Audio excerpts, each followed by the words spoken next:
അപ്പോളേ നമുക്കിന്ന് ചിക്കൻ കറി ഉണ്ടാക്കാവേ.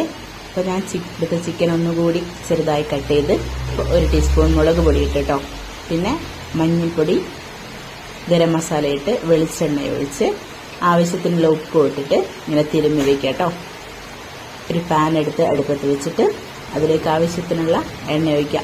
ഇത് വറക്കാനാണ്, ഡ്രൈ ആയിട്ട് വറക്കേണ്ട ആവശ്യമില്ല കേട്ടോ. അപ്പോൾ എണ്ണ ചൂടായിട്ടുണ്ട്. നമുക്ക് തിരുമ്മി വെച്ചിരിക്കുന്ന ചിക്കൻ ഇട്ടെടുക്കാം കേട്ടോ. അപ്പോൾ ചിക്കൻ ഇളക്കൊന്നും വേണ്ട കേട്ടോ, തിരിച്ചിടാനൊന്നും ആയിട്ടില്ലേ. എന്നിട്ട് അതിന് മേലെ കുറച്ച് കറിവേപ്പില ഇട്ട് കൊടുക്കാം.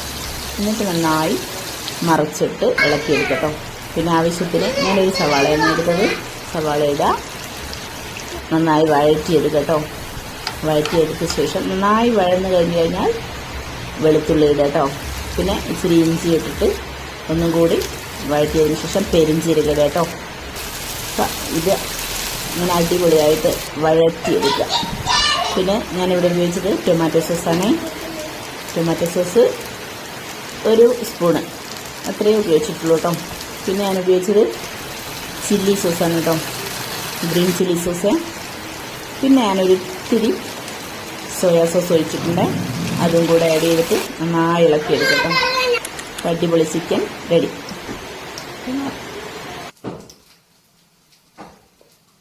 അടിപൊളി